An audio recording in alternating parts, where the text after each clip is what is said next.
The Generals of the Yang Family, Chapter 37. Imagine, if you will, a heavily pregnant military commander. Right. And she is in the absolute dead center of a supernatural battlefield, just surrounded by shifting walls of enemy soldiers and like this dark swirling magic. No, it's intense. Yeah, and she is fighting a pitched battle on horseback. And right there, in the saddle, amidst the deafening roar of early artillery and the clash of steel, she gives birth. It's an incredible image. It really is. And in doing so, she literally shatters a wave of dark magic that was threatening to consume her entire army. Yeah. Welcome, learner. If you are joining us to find out how on earth a scenario like that even functions, well, you are in exactly the right place. It is a profound, almost hallucinatory image, isn't it? Totally. But within the context of the universe we are exploring today, it actually makes perfect, rigorous tactical sense. Exactly. Today, we are immersing ourselves in a really fascinating slice of classical military fiction from Chapter 37. Right, which is a massive text. Huge. And for those of you who might be new to this specific text, we are looking at a cornerstone of classical literature. It details a high-stakes, multi-faction war between the Song army and the northern Liao forces. Who are often referred to in our source text as the fan soldiers. Right, the fan soldiers. And we must clarify right away, I mean, this is not your typical historical recounting of troop movements. Not at all. The warfare described here, it operates on a completely different physical and, well, metaphysical level. Yeah, it's characterized by these elaborate, almost puzzle-like battlefield formations called arrays. Precisely. And these arrays are not just, tactical shapes on a map. Right, like a phalanx or something. Exactly. They're treated as literal living beasts. They are infused with a blend of gritty, mud-and-blood combat and high-level supernatural martial arts. And the family dynamics driving the conflict, we're going to look at a complex web of loyalties, generational trauma, and perhaps most strikingly to a modern reader, the absolute undeniable leadership of the women who just completely dominate this narrative. We aren't just here to summarize a battle today. No, definitely not. Our objective is to dissect the intricate psychological warfare at play here. Yeah. We want to understand the surreal tactical logic where a troop formation can literally eat you alive. Wow. And we want to explore how the most impenetrable, magically fortified defenses are often brought down by the most unpredictable human elements. Okay, let's unpack this. We have to start with the first major event in our sources, because it essentially sets the dominoes falling for the rest of the conflict. It really does. It begins with a staggering, opportunistic decision from an enemy commander to completely switch sides. Her name is Huang Qiongnu. She is a commander of the Northern Forces, the Fan Soldiers. And her motivation for defecting, well, it requires some serious psychological unpacking. Yeah, we have to look at the inciting incident. Okay. The text tells us that she has just returned to her tent after suffering a deeply humiliating defeat at the hands of the Song forces. Ouch. She explicitly laments that she brought her elite troops from 1,000 miles away only to suffer sort of profound public disgrace. Right. In the martial culture of this narrative, a sting to one's honor of that magnitude is just intolerable. It requires a drastic rebalancing of the scales. But she doesn't just vow to fight harder tomorrow. No! She remembers a paused childhood betrothal. Let me set the scene. Apparently, years ago, a prominent figure named the late Deng Linggong had acted as a matchmaker. Yes, Deng Linggong. He arranged for Hong Kong Nu to marry the sixth son of the Yang family, a man named Yang Lu Lang.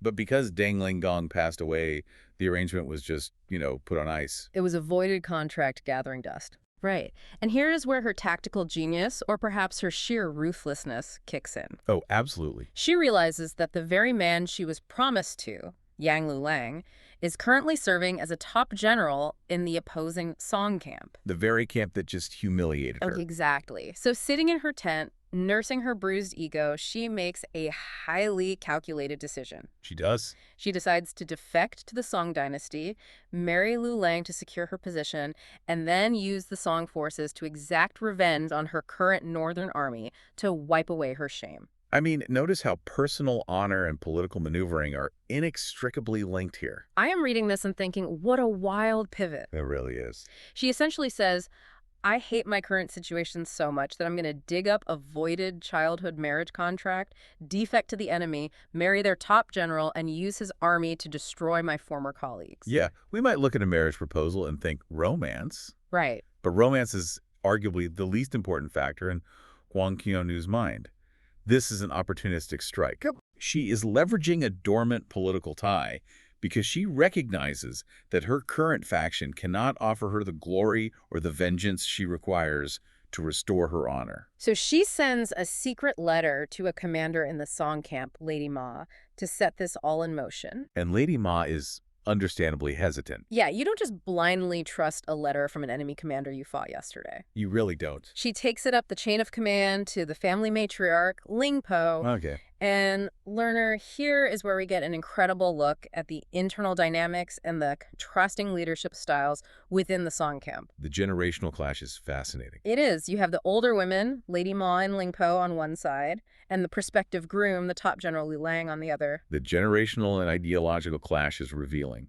Lingpo, the matriarch, she searches her memory and confirms the political reality of the offer. Okay. She says that back when they were in Heidong, there was indeed such a proposal, but they lost touch after the matchmaker died. Lady Ma vouches for the tactical reality. I mean, she was the one who humiliated Huang Qiannu on the battlefield, so she believes the motivation for the defection is entirely genuine. It is a reaction to shame, not a ruse. Exactly. So Lingpo, armed with this information, goes to Liu Lang. She presents the plan. We accept the defector. You marry her. We gain a massive tactical advantage. And Liu Lang pushes back hard. He completely rejects the idea. He does. Liu Lang is acting as the archetype of the dutiful, perhaps overly rigid, traditional general. Yeah. He acknowledges the childhood rumor, but he cites his national duties. All right. He argues that with the heavy responsibilities of the state on his shoulders, with an active war raging, this is absolutely no time for a minister to be focusing on marriage. He wants to wait until the northern threat is completely exterminated before even discussing personal matters. Yes. Wait, I have to stop here because I read Liu Lang's response and I immediately wanted to jump into the text and shake him. It is frustrating. Think about it like a high-stakes, modern corporate scenario, right? Okay, I like that comparison. If a rival company's top executive and someone who knows all of their trade secrets, all of their internal vulnerabilities, the exact layout of their servers comes to you and says, I want to bring my entire department over to your side right now. You don't say, well, let's wait until the merger's over and the market has stabilized. No, you absolutely don't. You take the win. You onboard them immediately before they change their mind. That is precisely the argument Lingpo makes. Thank goodness someone had some sense. Her strategic mind is entirely unclouded by romanticized notions of wartime stoicism. She tells Liu Lang that his rigid adherence to protocol is blinding him to a golden opportunity. Right. She points out that the state is in a desperate war of attrition. They have a critical shortage of talent right now. She basically tells him if you reject her now, or even just tell her to wait, you are going to breed suspicion. Yes, exactly. You will turn a potential inside ally into a bitter, paranoid enemy who knows we rejected her. And Lingpo explicitly calls it a chance to kill two birds with one stone. Right. You gain a massive tactical advantage by crippling the enemy from within, and you fulfill an old societal obligation. It is pure realpolitik from the matriarch. It highlights a crucial theme we will see repeatedly. The women in the Yang family are consistently portrayed as the ultimate pragmatic strategists. They really are. Yeah. They view the battlefield not just as a place of honorable combat where men clash with spears, but as a complex chessboard. Yeah. And every single resource, including marriage vows, enemy resentments, and psychological leverage, must be ruthlessly utilized. Right. While Liu Lang is blinded by his definition of duty, Lingpo sees the underlying mechanics of victory. Exactly. So faced with his mother's ironclad logic, Liu Lang yields. He writes a reply, setting a rendezvous for the following evening at dusk, planning an inside-out attack on the enemy encampment. And learner, the execution of this defection is just devastating. It relies on perfect synchronization, and it centers around one of the enemy's formations, specifically the tie-in array. The text describes dusk approaching. Huang Qiannu gets her troops ready inside the northern camp. Suddenly, from outside the enemy array, war cries shake the heavens. Lady Ma, who initiated this whole back-channel communication, leads her Song troops and violently attacks the tie-in array from the outside. And for our learner, we should briefly touch on what the tie-in array implies. Oh, please do. In Chinese cosmology, tie-in refers to the great yin. Right. It's associated with the moon, darkness, and receptive or hidden energy.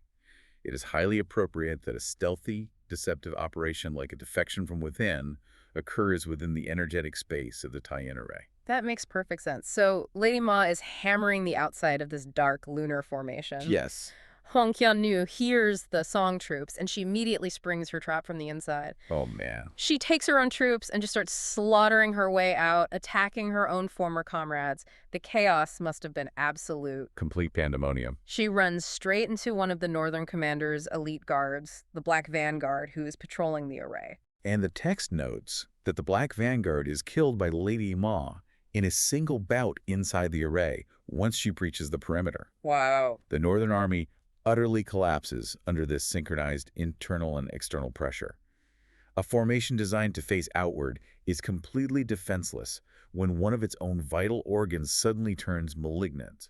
Huang Qiannu and Lady Ma link up in the blood and the mud, smash their way out of the northern camp, and by the time the enemy commanders Han Yanshu and Xiao Qianzu even realize what is happening and try to pursue them, they are long gone. Yeah, they miss their window entirely. The Liao commanders are left with nothing but decimated troops and profound regret. This sequence perfectly encapsulates the sheer volatility of the warfare in this narrative. Totally. You can build the most fortified, magically enhanced military array in the world. You can align it perfectly with cosmic principles. Right. But it can be entirely unraveled in a matter of minutes by a single, perfectly timed human betrayal. Lingpo was right. Opportunistic alliances are just as powerful as military might. Absolutely. And when they get back to the Song camp, Lingpo is thrilled. It is a massive victory, and they celebrate. Rightfully so. But Lerner, as we quickly discover in our sources, securing an inside ally was just the appetizer. Just the beginning. It gave them momentum. But the real meat, the stuff that truly bends the mind, is how the Song army plans to dismantle the rest of the enemy's seemingly invincible architectural war machines. The remaining magical arrays, they are facing a landscape dotted with these esoteric fortresses. Exactly. With the internal defection secured, the Song army now had the momentum. But a defector can only get you so far when you are facing walls of literal magical fortifications. Right, you need a different strategy. How do you break a living array? This brings us to a fascinating planning session. The young commander, Zongbao, goes to consult with the Taoist master Zong to plan the next assault. Yes, Master Zong. They are targeting two specific, highly dangerous formations: the Iron Gate Golden Lock Array and the Azure Dragon Array. We really need to understand the role of Master Zong here. In a modern military, he would be the chief intelligence officer combined with the head of the physics department. Oh, I love that description. Right. But here, he is the magical tactician.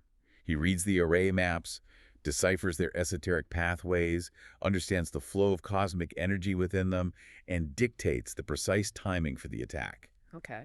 He declares that the third day, the day of Jiazi, is the ordained day to break these two arrays. For our learner, let's break down why he specifically chooses Jiazi. What is the significance of that day? In the traditional Chinese calendar, time is tracked using a sexagenary cycle. Which is 60 days, right? Yes, a repeating cycle of 60 terms made by combining heavenly stems and earthly branches. Jiazi is the very first term in that entire 60-day cycle. Oh, wow. It represents absolute beginnings, a total reset of cosmic energy, the initiation of a new era. So it's not random at all. No, Master Zong isn't just picking a day when the weather looks nice. Right. He is choosing the day when the universe's natural energy is geared toward resetting the board, which is exactly what they need to break the entrenched dark magic of the Liao arrays. That is incredible. The scheduling of the battle is a magical act in itself. It really is. So Zongbao asks Master Zong, okay, the day is set. Who should we send to lead the vanguard? And Master Zong lays out his triage. Right. He says, the Iron Gate Golden Lock Array is the throat of the enemy, so we must break it first. We must use the female warrior Mu Gaing for that. Makes sense. And for the Azure Dragon Array, we need your mother, Chai Taijun. And this is where the narrative introduces a completely surreal, yet rigorously internally consistent tactical logic. Yeah, it gets wild here. A logic that forces us to completely rethink how vulnerability and power are defined on a battlefield. Yeah, because Zongbao immediately pushes back against this order. He says, Mu Gaing, sure, she is a phenomenal warrior, she can go. But my mother, Chai Taijun, she is heavily pregnant. Which is a valid concern. Totally. He asks, how can she possibly lead a vanguard assault against a hardened, magically infused military formation in her condition? And Master Zong's reply is the crux of the entire metaphysical system of this universe. Okay. He insists that Chai Taijun must go, Not in spite of her pregnancy, but precisely because of it. Because of it. Wow. He states that her pregnancy created the vital energy of carrying new life is the exact, specific countermeasure needed to defeat the Azure Dragon array. Right. He says it is precisely with the pregnancy creed that she will overcome it. I guarantee she will be fine. Okay, wait. I am struggling to visualize this, and I'm sure you are too, learner. It's a lot to wrap your head around. Does the text actually explain the physics of this? Are we just supposed to accept that magic beats magic? I mean, the commanding officers are actively deploying a heavily pregnant woman into a magical meat grinder because her biological state is a tactical weapon. Essentially, yes. How does that actually work in practice? To understand this, we have to completely strip away our modern, literal understanding of kinetic warfare. Okay, stripping it away. In this text, military arrays aren't just lines of soldiers holding spears behind wooden shields. They are vast, esoteric constructs. Right. They are physical manifestations of dark, destructive magic, drawing on the specific elemental alignment of their name. The Azure Dragon, for instance, represents formidable, ancient, potentially overwhelming force. Right, it's not just a cool code name. It is channeling the energy of a mythological beast. Exactly. So to break a supernatural construct built on destruction and dark energy, you cannot just use physical force. Because it would just be absorbed. Exactly. 1,000 swords striking a magical barrier will just break 1,000 swords. You need a metaphysical counterforce. In the Taoist underpinnings of this universe, vital energy, or Kai, is a tangible, manipulatable force. It's the underlying fabric of reality. Precisely. And the text treats childbirth and the creation of life itself not as a physical vulnerability or medical condition, but as an overwhelming elemental source of nature. It is the purest expression of yang creative, life-affirming energy. The pregnancy cherry is incredibly potent. Right. Master Zong recognizes that the dark, destructive magic of the Azure Dragon array can only be neutralized by the absolute pinnacle of life-affirming energy. So it's like using a massive surge of positive electrical current to short out a system running on negative current. That is a very apt way to think about it. It is the collision of the physical and the metaphysical. Zongbao and Lu Lang are terrified of the physical risk to her body, which is a completely rational human reaction. Of course. But Master Zong is playing the esoteric chessboard. He isn't looking at her as a fragile human. He's looking at her as a massive battery of creative cosmic energy. He sees the underlying code. He knows her specific energetic state is the only key that fits the lock of the dragon. Zongbao, still deeply worried, takes the plan to his father, Lu Lang.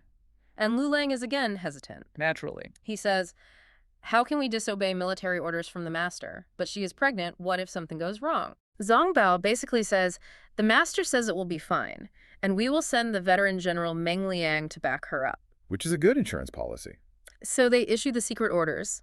On the appointed day of Jiazi, Mu Giying and Chai Taijun each take 30,000 elite troops, and with a thunderous row of cannons, they advance. The ensuing battle sequence is magnificent. It really is. And what is truly brilliant about it is the contrast between how these two women execute their respective assaults.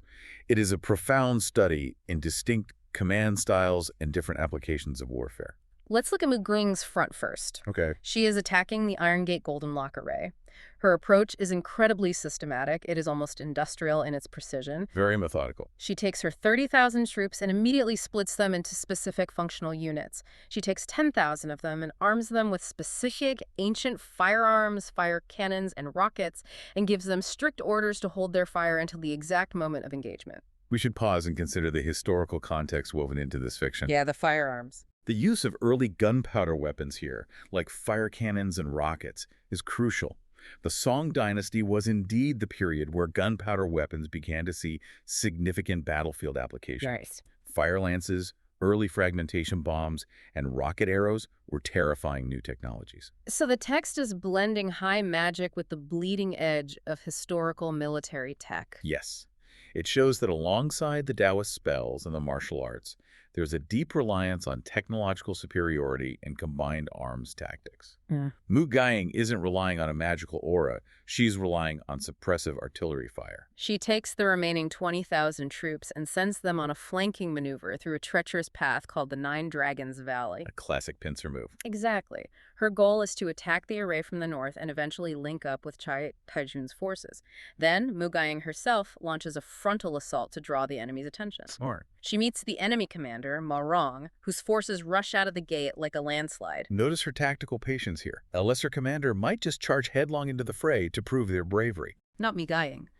She uses a classic, highly disciplined maneuver, the feigned retreat. Or the feigned retreat. She fights Ma Rong for a bit, trading blows, and then pulls her forces back just enough about the distance of a single camp's visibility. She makes it look like she is losing ground. The feigned retreat is one of the most difficult maneuvers to execute in ancient warfare. Why is that? Well, you have to convince the enemy you are breaking without actually allowing your own troops to panic and turn it into a real rout. It requires absolute discipline. And she pulls it off perfectly. She lures Ma Rong out of the safety of his fortifications. She draws him in close. They fight for a dozen bouts, keeping his focus entirely on her. Hook, line, and sinker. And then the trap springs. Her flanking troops advance along the corridors. The enemy realizes they are being surrounded, and the array deploys its automated defenses. These terrifying things described in the text as iron beard and claws. Given the context of the Iron Gate Golden Lock array, these iron beard and claws likely represent a mechanical or magically interlocking defensive mechanism integrated into the troop formation. Like what, exactly? Think of an impenetrable wall of interlocking spiked iron shields suddenly snapping into place. A literal iron lock. Oh. And how does Mu Gaiying break the lock? With firepower. She unleashes the artillery. Her specialized 10,000 troop unit, the one she told to hold back, fires a massive coordinated volley of rockets and fire cannons directly into the iron beard and claws. Imagine the sensory shock of that. The deafening roar, the smoke, the sheer kinetic impact of rockets smashing into a tight infantry formation. The text says the defenders were entirely shot to death. The defensive line is instantly pulverized. In a panic, 14 gates of enemy elite troops rush out to try and salvage the situation, but the Song troops have already encircled them. It's too late. The Northern Army realizes they are trapped, and their morale shatters. Mu Gaiying surges forward through the smoke, lets out a massive shout, brings down her halberd, and literally beheads the enemy commander Ma Rong right there in the vanguard. Wow. The Iron Gate array is decisively broken. It is a flawless execution of a complex battle plan. Truly. She utilized a feigned retreat to draw the commander out, combined arms to neutralize the heavy defenses, suppressing fire to cause panic, and a decisive decapitation strike to end the chain of command. Right. Mu Gaiying is depicted here as the ultimate, systematic, cold-blooded battlefield technician. It is so clean and professional. But Lerner, meanwhile, over at the Azure Dragon array, Chai Taikijun is experiencing something far, far more chaotic. Oh, completely different. She isn't executing a surgical strike. Her battle is all about raw, agonizing endurance and holding the line against overwhelming force. Yes, her battle is entirely different in tone. It is visceral, it is grueling, and it relies heavily on that metaphysical biological element we discussed earlier. Her tactical plan is aggressive. She tells her supporting general, Meng Liang, to take 10,000 troops, navigate through an area called the Yellow River Nine Curves, and strike the array directly in the dragon belly. The dragon belly. She herself leads the main force to smash straight into the dragon head. The anatomical terminology used for the array is just incredible. It really paints a picture. She pushes into the left flank and confronts the defending general, a massive figure ominously named Ironhead Taisui. A name that implies immense stubbornness, physical durability, and perhaps a connection to earth magic or heavy physical conditioning. Yeah, he sounds terrifying. Taisui is also a deity associated with Jupiter, often bringing misfortune to those who cross him. It is a highly intimidating title. Exactly. He isn't going to fall for a feigned retreat. He yells at her, "Are you Song generals coming here to seek death?" Right. Taijun doesn't bother with tricks. She charges straight in. They fight, weapon against weapon, and it is a brutal deadlock. Neither can gain the upper hand. It's a battle of attrition. Then, Meng Liang's ambush from the dragon belly finally hits, throwing the northern troops' rear into chaos. Ironhead Taisui is forced to rally his troops, and he deploys the 14 gates of the dragon beard and claws against them. The magical and physical defenses of the Azure Dragon are fully activated. Taijun and Meng Liang are now fighting desperately, taking attacks from the front and the back. And this battle doesn't end quickly. It drags on for hours, all the way until dusk. Which is an eternity in hand-to-hand combat. The sheer physical toll of fighting a pitched melee battle, wearing heavy armor, riding a warhorse for hours on end is unimaginable for a healthy person. And this is where the physical reality of her condition violently intersects with the esoteric combat. The text says her strength is failing. The intense, unremitting physical exertion triggers her labor. Right there on the battlefield. Right there in the saddle, surrounded by enemies, she cries out, "The pain is unbearable." Her own soldiers are terrified. The text notes the color draining from their faces as they realize what is happening. You can't even imagine the panic. And in a split second, amidst the blood, the screaming, the smoke, and the clashing steel, she literally gives birth to a child on the battlefield. The trauma and exhaustion are so absolute that she immediately faints from the shock. We have to pause and deeply consider this moment. Yeah. It is the thematic climax of the source text. We are witnessing the literal intersection of giving life and dealing death. It is the most vulnerable a human being can possibly be, occurring right in the center of the most dangerous, hostile environment imaginable. And Ironhead Taisui, the enemy commander, sees this happen. He sees the enemy general collapse over her horse. And he seizes the opportunity. He immediately turns his horse around, weapon raised, to capture or kill her while she is unconscious. It is a moment of sheer impending terror for the reader. Absolutely. But then, and learner, I love this sequence so much that text says a squad of cavalry arrives out of nowhere, hitting the line like wind, thunder, and lightning. It is Mu Ying. She has finished completely destroying the Iron Gate array, reorganized her forces, and cut her way through the battlefield to save her mother-in-law. The timing is miraculous. It feels miraculous, but it is actually the direct result of Mu Ying's flawless tactical execution on her own front. Because she achieved her objective so cleanly and quickly, she was free to act as a highly mobile, devastating reserve force. Mu Ying intercepts Ironhead Taisui just before he can reach Chai Taijun. They clash for 2 violent bouts. And here is where the esoteric magic returns in full force. Yes, the magic. Ironhead Taisui quickly realizes he is completely outmatched by Mu Ying's martial skill. So he resorts to his supernatural defenses. He attempts to use a magical escape mechanism, transforming himself into a streak of golden light to flee the battlefield and survive. A classic Taoist escape technique in this genre of literature. Really? Oh yeah, it's very common. But he fails. And the reason he fails is the exact validation of Master Zon's bizarre, seemingly reckless strategy. Right. The text explicitly states that his golden light magic is broken by the blood key.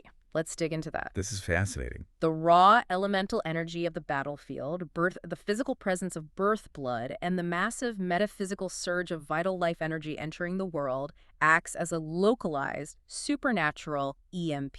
That is a brilliant analogy. It completely short-circuits his escape spell. This is a profound philosophical statement embedded in an action sequence. How so? The esoteric, highly structured, refined magic of the Northern Commander is shattered by the most raw, visceral, chaotic human biological event possible. In Chinese folklore, certain types of bodily fluids, particularly blood associated with birth or menstruation, are often depicted as deeply taboo but incredibly powerful forces. Right. They are forces that ground or dispel esoteric magic. The blood kai is anathema to his dark sorcery. It forcibly pulls him out of his pure energetic state and slams him back into vulnerable physical reality. The magic is literally grounded by the messy reality of human life. And the very second his magic fails and he materializes back into his physical body, disoriented, Mu Ying doesn't hesitate. No, she doesn't. She throws a flying knife and kills him instantly. The Northern Army, seeing their invincible commander drop dead, is instantly routed.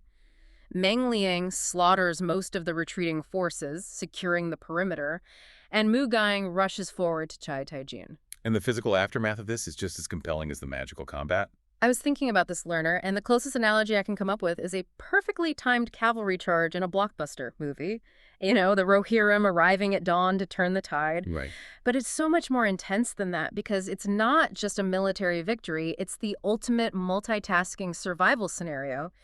Mu Ying isn't just saving the day with a sword. She arrives, kills the magical general, and then she has to physically catch a newborn baby mid-battle. Yeah, literally catching a baby. She tucks the infant into her armor to protect it, ensures her mother-in-law is safe, and actively commands the tactical withdrawal back to their camp. It completely redefines the concept of the warrior archetype in this literature. Completely. The narrative is explicitly stating that the female power to create life, the biological reality of motherhood, is not a hindrance to martial prowess. In fact, when harnessed correctly and placed in the right cosmological context, it is the ultimate weapon against forces of pure destruction. They safely return to camp, present the newborn baby to Lingpo, the matriarch, and she joyfully remarks that he looks just like his father. A happy ending to a crazy day. They name the child Yang Wangwang, born in the blood of the Azure Dragon. It is a completely miraculous, overwhelming, statistically impossible victory. The Iron Gate is smashed, the Azure Dragon is broken, the Song army is riding the highest of highs. But as any student of military history or classical literature knows, when an army secures a massive, seemingly miraculous victory, a very specific and dangerous psychological condition usually falls right behind it. Hubris, the victory disease. Exactly. Success breeds immense overconfidence. Inevitably. When you believe the cosmos itself is bending to grant you victory, you stop checking your corners. And the Song army is about to push their luck, which brings us to the next massive confrontation in our sources. The Liao strategists are not done. No, Han Yanshu and Qin Yan have just suffered a catastrophic defeat. They have lost 2 of their primary magical arrays, several top commanders, and tens of thousands of troops. You would expect them to be in full retreat or panicking, but they are not. In fact, they remain incredibly, chillingly confident. Yes, Qin Yan stands on the observation platform, watches the destruction, and turns to his commander. He says, "Even if they can fight like demons, they can never break my maze array. When they come for it, I will ensure not a single piece of Song armor returns." So arrogant. They are setting a deliberate, highly calibrated psychological trap. They know the Song forces are flushed with victory, running on pure adrenaline, and will be eager to press the attack immediately rather than resting. The Song forces regroup in their camp. Zhang Bao consults the Taoist master Zhang again to pick the next target. Zhang looks at the map and says, "Next, we break the White Tiger array." The White Tiger array. Zhang Bao asks who should lead the Vanguard charge this time, and Zhang points right at the top general, Lu Lang. Now, Lu Lang, the seasoned, highly experienced commander, wants to lead by example. He wants to maintain the incredible momentum his family established the day before. He feels the pressure to match the incredible feats of Mu Gaing and Chai Taijun. Exactly. So the very next day, in full heavy armor, Lu Lang takes 20,000 elite cavalry and charges straight into the mouth of the White Tiger array. Which is exactly what the enemy wanted. And this is where the Liao forces spring their trap. The enemy commander, Su Heking, rides out to meet Lu Lang in single combat. They clash, weapons ringing, and fight for about 30 bouts. It seems like a standard engagement. But then Su Heking does something we have seen before. But this time, it is being used against our heroes. Su Heking fakes a defeat. He intentionally drops his guard, turns his horse around, and flees back into the depths of the array. The feigned retreat strikes again. Now, learner, Lu Lang is a veteran commander. He has fought in dozens of campaigns. He should absolutely know better than to blindly chase a fleeing enemy into an unknown magical formation. But he is riding that psychological high. He has his blood up. He smells a decisive victory. If we look at the psychology of the battlefield here, the Liao strategists masterfully use Lu Lang's own momentum against him. Yeah. They weaponize his desire for a heroic victory. A feigned retreat only works if the target is aggressive enough to pursue. They knew Lu Lang, flushed with yesterday's success, couldn't resist the bait. And as soon as Lu Lang is drawn deep inside, past the point of no return, the jaws snap shut. The text describes it vividly. It's a great scene. A single, resonant, golden gong sounds from the enemy command platform. The yellow signaling flags shift rapidly, and suddenly the entire environment of the White Tiger array transforms. It literally morphs around him into an 8 trigrams array, commanded by Princess Banzan. Let's unpack the 8 trigrams for our learner. Please. This refers to the Bagua, a fundamental concept in Taoist cosmology representing the fundamental principles of reality, organized in an octagonal grid. In military terms, an 8 trigrams array is a formation designed to be infinitely variable. As the troops move according to the Bagua principles, doors become walls, safe paths become dead ends. The pathways he just rode down simply disappear. The environment becomes a confusing, shifting maze of dust, banners, and spear points. Lu Lang realizes with a sudden jolt of terror that he is completely trapped. He's in serious trouble. He's surrounded by enemies on all sides under a constant punishing hail of arrows and falling stones. He charges his cavalry left, and a wall of shields blocks him. He charges right, and a trench opens up. He cannot break out. This illustrates a terrifying concept of fluid warfare. The arrays are not static fortifications like a stone castle where you breach a wall and you are in. Right. They are mechanical, living traps. The White Tiger array was just an inviting facade. The real, lethal threat was the shifting 8 trigrams maze hidden beneath it. Think of it, learner, like the algorithm of a highly engaging, subtly hostile social media platform. Ooh, interesting comparison. It is designed to offer absolutely no friction when you first enter. It feeds your momentum. It gives you exactly what you want to see in Lu Lang's case, a fleeing enemy. But once you are deep inside, fully engaged, the architecture literally rearranges itself behind you. Wow, yeah. The rules change, the pathways disappear, and you suddenly realize you are trapped in a hostile echo chamber, being attacked from all sides with no clear exit strategy. That is an exceptionally accurate modern analogy. The environment itself becomes the primary weapon, designed to disorient and exhaust the target before destroying them. And Lu Lang, despite all his martial prowess, is completely neutralized by the architecture of the trap. He really is. He is stuck in the belly of the beast, Yeah. slowly being bled dry, waiting to die. So with your top commanding general trapped in a shifting mechanical maze of death, how exactly do you extract him? You can't just send more men in because they will just get swallowed by the same shifting walls. No, that would just add to the body count. The panic in the Song camp when they realize Lu Lang is missing must have been palpable. The few soldiers who managed to escape the snapping jaws of the trap run back to the young commander Zhang Bao and give him the terrible news. Zhang Bao is momentarily terrified.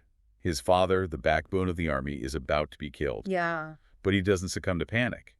He quickly regains his composure and orchestrates what can only be described as a masterclass in extraction operations.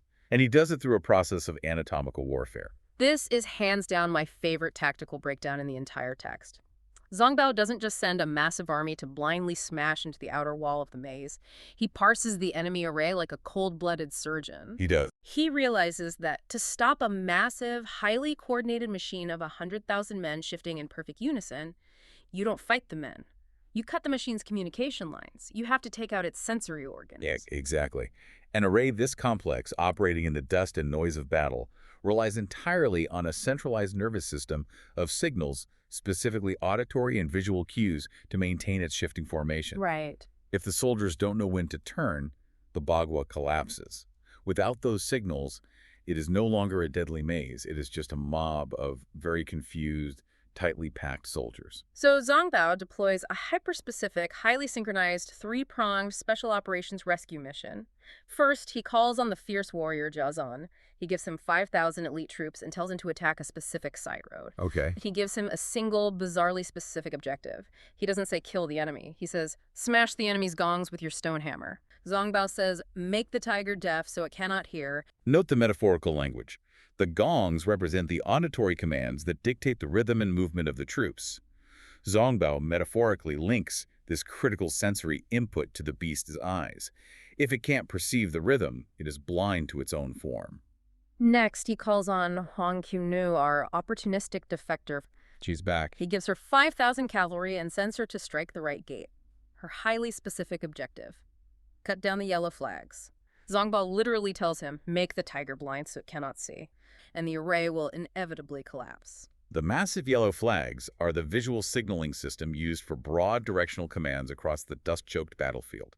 By targeting both the gongs and the flag simultaneously, Zongbao is systematically dismantling the array's entire nervous system. Finally, with the flanks tasked with sensory destruction, he calls on Mu Giying, his heavy hitter. The best they have. He gives her 10,000 elite cavalry and sends her straight down the center corridor with one overriding objective: extract Lu Lang at all costs.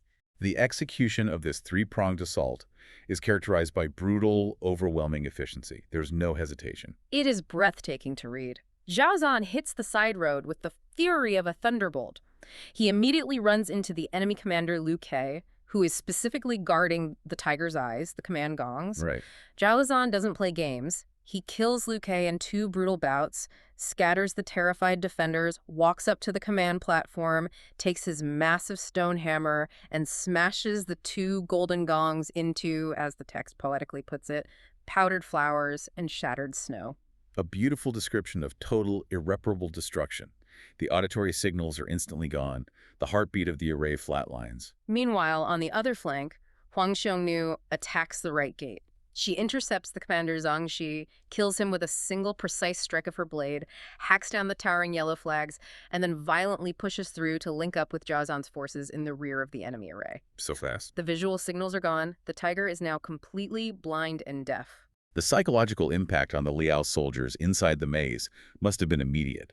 They're waiting for the gong to tell them to shift left, waiting for the flag to tell them to raise shields, and suddenly nothing. Just silence. Well, battle silence. Just the screams of the dying in the dust.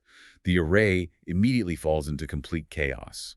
Su Heking, the commander who lured Lu Lang in, realizes his communication network is gone. He panics. He tries to ride toward the collapsing rear to see what is happening, but that slight movement exposes him to the center assault. And thundering down that center corridor comes Mu Gang. She intercepts the panic Su Heking.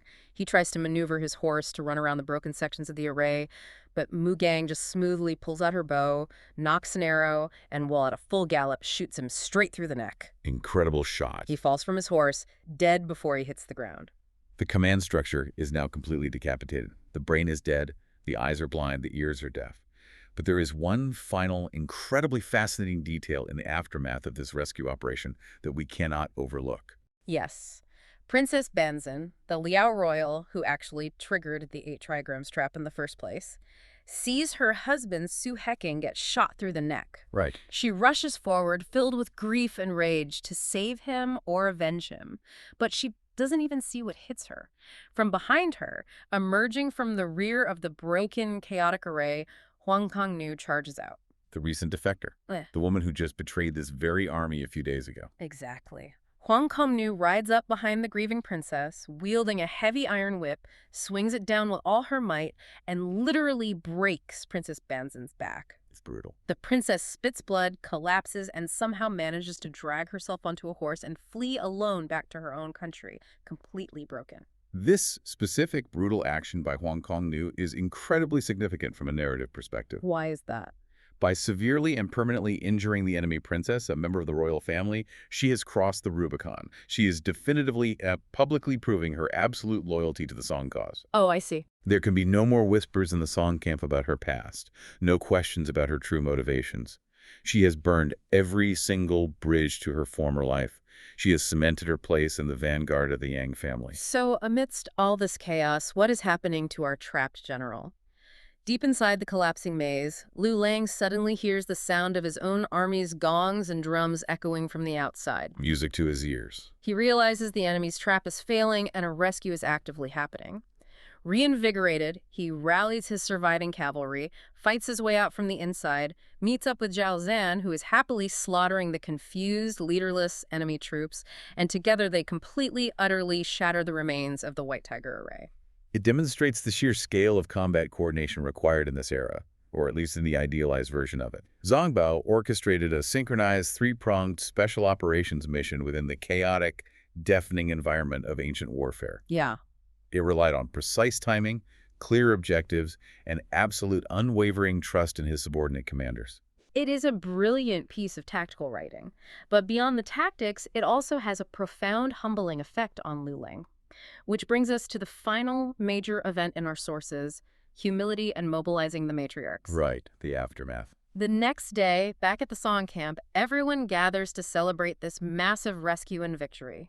But Lu Lang is not boasting. He is deeply, fundamentally humbled by this near-death experience. Yes, the text shows him doing something highly unusual for an archetype of his stature. Definitely. He stands before his generals, his subordinates, and openly admits his total failure. He says, "That array was truly bizarre. I fought until I was half drunk with battle, I let my momentum carry me away, and I completely lost my way. If the rescue troops hadn't arrived exactly when they did, my life would have been over." Learner, for a top general in classical Chinese literature, a genre often obsessed with saving face and portraying infallible heroes to stand before his men and say, "I messed up, I got played, I was lost, and you had to save my life," is huge. It shows immense vulnerability. But more importantly, it shows growth. True leadership is not about maintaining an illusion of infallibility. It is about recognizing when you were outplayed, admitting it, and adjusting your future strategy based on that hard-learned lesson. It's a huge shift. This fundamental shift in his perspective changes their entire approach for their final, most dangerous target. Zongbao, riding the high of the successful rescue, suggests capitalizing on their momentum to immediately attack the next major enemy fortification, the Jade Emperor Hall. The big one. But this time, Lu Lang doesn't eagerly volunteer to charge in blindly with his cavalry. He's cautious. He stops Zongbao and warns them, "We cannot just rush this. There are unpredictable hidden traps inside. We must carefully identify the magical anchors and the mechanics before advancing." He has finally learned his lesson about the shifting, deceptive nature of these magical arrays. Yeah. He recognizes that brute force, cavalry charges, and conventional heroism are no longer sufficient to win this war. So, Zongbao takes this to heart, and he puts together the ultimate veteran squad. The text makes a fascinating implication here. When the physical combat is straightforward, you send the young hotshot generals. Right. But when the magic gets too deep, when the esoteric traps get too complex and reality-bending, you don't send the young men, you send the grandmothers. It establishes a fascinating, entirely unique hierarchy of power within the military structure. Zongbao literally invites his grandmother, the ultimate matriarch Lingpo, along with his seasoned aunts, the 8th sister and 9th sister, into the central command tent. He addresses them with deep respect and says, "This time, the magic is too deep. I must trouble grandmother and my 2 aunts to take the Vanguard." And Lingpo? She doesn't even blink, doesn't hesitate for a second. She just says, "This is for the royal cause. To end this threat, how could I possibly decline?" And notice the highly specific, spiritually critical mission Zongbao assigns to them. He doesn't just tell them to attack the walls. He tells Lingpo that his intelligence indicates that inside this specific array, there is a mystic anchor, a spiritual leader known as the Old Mother of Mount Li. Which sounds incredibly intimidating. It is.